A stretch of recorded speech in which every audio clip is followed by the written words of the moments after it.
Welcome back everyone. In our last video we studied till structure of the heart. Now एक बार जब structure हमने पढ़ लिया है तो अब हम पढ़ेंगे mechanism of circulation. Exactly heart कैसे ब्लड को पंप करता है. So now will be studying structure में right side right atrium, left atrium, right ventricle and left ventricle. Right side right atrium से अराइज हो रहा है superior vena cava. Left atrium से अराइज होता है पल्मोनरी वेन जो ऑक्सीजनेटेड ब्लड लेके आता है लंग से. ठीक है, ये ओटा है जो ऑक्सीजनेटेड ब्लड लेके जाता है बॉडी तक. ठीक है, ये पल्मोनरी आर्टरी है जो डीऑक्सीजनेटेड ब्लड लेके जाता है लंग तक. ठीक है ना. हार्ट में ब्लड एक्चुअली कैसे पंप होता है. सो यहाँ पे राइट साइड में एक स्पॉट प्रेजेंट होता है जिसे कहते हैं SAN नोड. क्या कहते हैं? SAN node, cyano atrial node. क्या बोलते हैं? Cyano atrial node. Here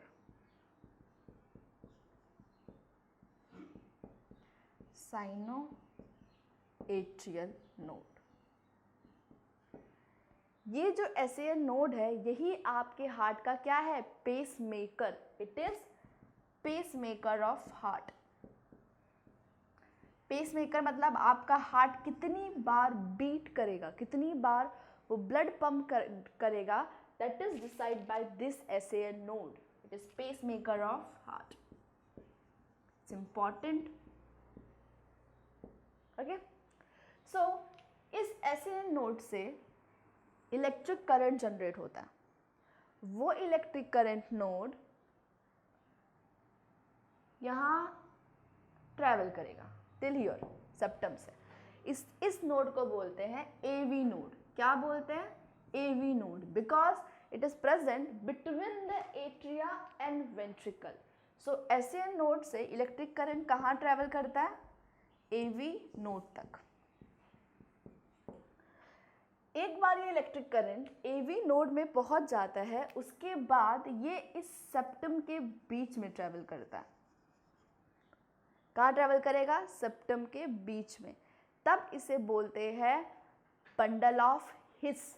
this nerve fibre जो इलेक्ट्रिक करंट को लेके जा रहा होता है, इलेक्ट्रिक करंट, ये जो सब चार्ज है, impulse, electrical impulse travel into the interventricular septum. ये क्या है? This is interventricular septum.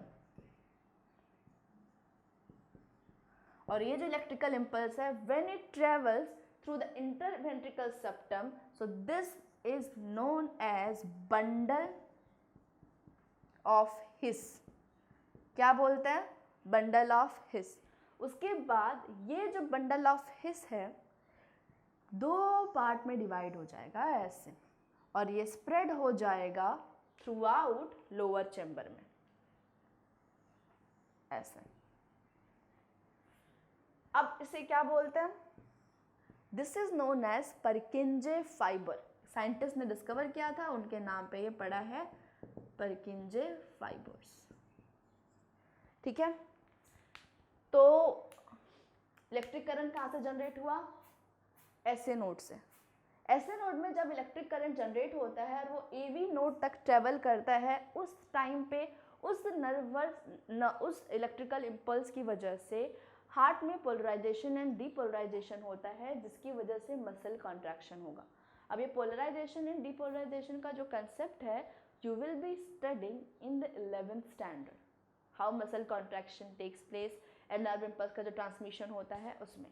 सो फिलहाल जस्ट रिमेंबर कि इस इलेक्ट्रिकल इम्पल्स की वजह से जब ये यहाँ से AV नोड तक ट्रैवल करता है तब ऊपर का चैम्बर जो है वो क्या हो जाएगा? कॉन्ट्रैक्ट हो जाएगा. नाउ इमेजिन यहाँ से ब्लड आया था, इधर से आया था, अब ये चैम्बर ओपन हुआ था, यहाँ से जो भी ब्लड है वो इसमें गिर रहा है.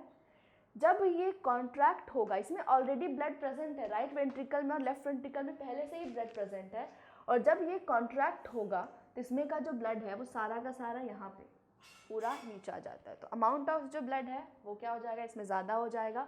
और एक बार जैसे ये कॉन्ट्रैक्ट हो गया, यहाँ का ब्लड यहाँ आ गया, वॉल के ऊपर प्रेशर अप्लाई हुआ, ये अंदर आ गया, धीरे धीरे क्या करेगा? वो रिलैक्स होना शुरू हो जाएगा जब ये इलेक्ट्रिकल इम्पल्स यहाँ ट्रैवल करेगा इधर. As a bundle of His, उस वक्त ये जो वॉल्व है वो फिर से क्लोज हो जाएगा। पहले क्या था, ओपन था, अभी क्या हो जाएगा, क्लोज हो जाएगा। क्यों? To prevent the backward flow of blood. तो यहाँ से जब यहाँ तक था तो अपर चेम्बर कॉन्ट्रैक्ट हुआ, एट्रियर, दोनों एट्रियर साइमल्टेनियसली कॉन्ट्रैक्ट होता है, जिसमें से यहाँ का ब्लड नीचे आ जाता है। एक बार जब ये इधर ट्रेवल करना शुरू होता है, अपर चेम्बर क्या हो जाएगा, रिलैक्स। लेकिन बिगिनिंग में दोनों के दोनों रिलैक्स होता है, both the chambers are relaxed in the beginning. Now once अब यहाँ पे ट्रेवल करेगा, उसके बाद ये स्प्रेड होगा in the form of परकिंजी fibre. तो अब लोअर चैम्बर जो है, वेंट्रिकल है, वो कॉन्ट्रैक्ट होना शुरू हो जाएगा।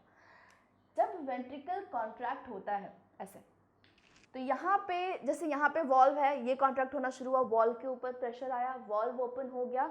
वैसे जब वेंट्रिकल कॉन्ट्रैक्ट होता है तो इधर भी पल्मोनरी आर्टरी और पल्मोनरी एओर्टा को भी गार्ड करने के लिए वॉल्व्स होता है। प्रेशर अप्लाई होने की वजह से वो वॉल्व पे भी प्रेशर आएगा, वो ओपन हो जाएगा और यहाँ पे जो ब्लड है, राइट वेंट्रिकल का जो डीऑक्सीजनेटेड ब्लड है वो पल्मोनरी आर्टरी के अंदर जाएगा और यहाँ का जो ऑक्सीजनेटेड ब्लड है वो एओर्टा तक जाएगा। और पल्मोनरी आर्टरी कहाँ लेके जाएगा, लंग में, एंड एओर्टा कहाँ लेके जाएगा, different part of the body में। दिस इज हाउ हार्ट में ब्लड पंप होता है। आपका हार्ट पर मिनट 72 टाइम बीट करता है, एंड मतलब कि 0.8 सेकेंड की अगर देखा जाए तो एक बीट का टाइम कितना हुआ, 0.8 सेकेंड।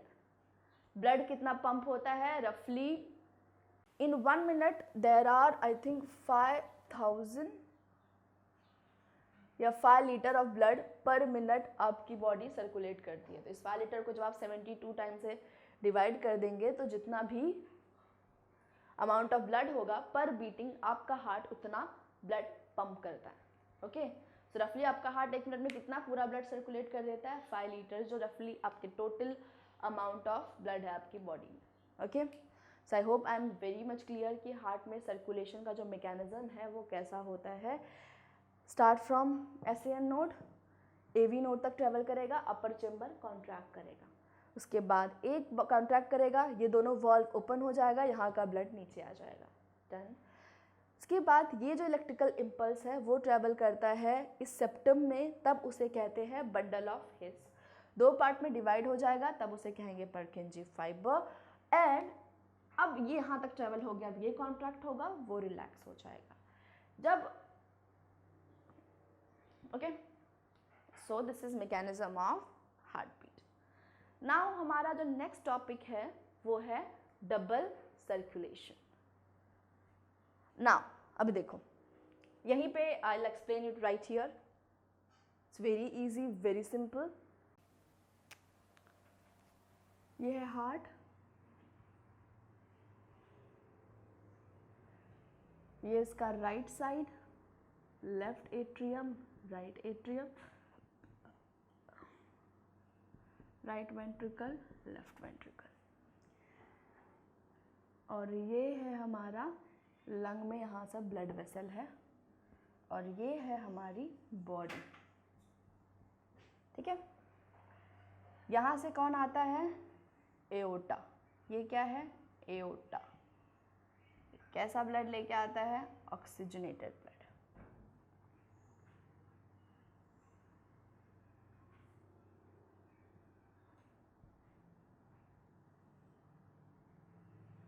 ये क्या है, वेना कावा, सुपीरियर वेना कावा।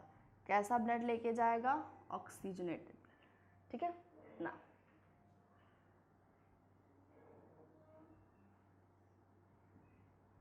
एरो क्या बता रहा है, ब्लड कहाँ से किस तरफ जा रहा है। ये कैसा ब्लड है, ऑक्सीजनेटेड ब्लड। कौन लेके आता है, पल्मोनरी ड्रेन।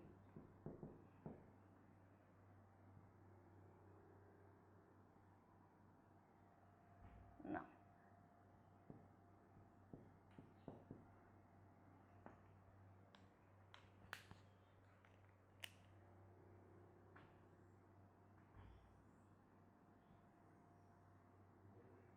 ये कैसा ब्लड है, डीऑक्सीजनेटेड ब्लड। कौन लेके जाता है, pulmonary artery. यही क्या है, this is the diagram, schematic diagram of double circulation. ये क्या है, डबल सर्कुलेशन. डबल सर्कुलेशन क्या होता है, जब आपका हार्ट ब्लड 2 बार रिसीव करता है, when heart receive blood twice, that is known as double circulation.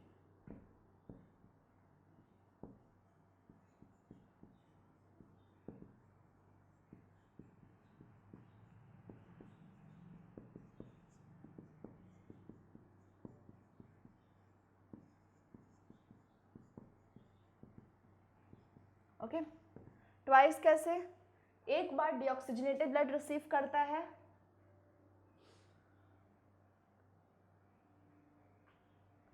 यहाँ पे डीऑक्सीजनेटेड ब्लड आएगा, sorry, deoxygenated blood vena cava ले जाता है. सो एक बार डीऑक्सीजनेटेड ब्लड रिसीव करता है from body with the help of vena cava, और एक बार ये ऑक्सीजनेटेड ब्लड रिसीव करता है बाय द पल्मोनरी वेन. तो since it receive blood twice, it is known as double circulation. Pumping कैसे होती है, बाकी का मैंने आपको सारा बता दिया है. ये है हमारा लंग, राइट साइड से बॉडी जो है वो डीऑक्सीजनेटेड ब्लड रिसीव करता है राइट एट्रियम में by vena cava, left atrium में वो लंग्स से ऑक्सीजनेटेड ब्लड रिसीव करता है. यहाँ का ब्लड यहाँ आ जाता है लेफ्ट वेंट्रिकल में, जो एओर्टा से पंप होता है बाहर, जो मैंने अभी आपको बताया है. ठीक है, और राइट वेंट्रिकल का जो डीऑक्सीजनेटेड ब्लड है वो फिर लंग में जाता है by the pulmonary artery to get oxygenated. So this is known as double circulation. You can draw the diagram like this and you can explain the flow of blood in double circulation. Okay, that is from body to heart by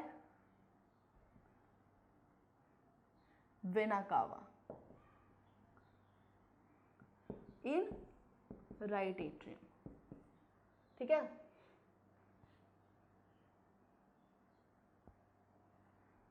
कैसा blood, deoxygenated blood. दूसरा, from heart to body oxygenated blood aorta, heart to lung deoxygenated blood pulmonary artery, and lung to heart oxygenated blood pulmonary vein. So this is what you have to remember. कई बार exam में question आ जाता है कि which chamber of heart receive oxygenated blood, left atrium always. Which chamber of heart receive deoxygenated blood, right atrium. Who bring deoxygenated blood to the right atrium, vena कावा.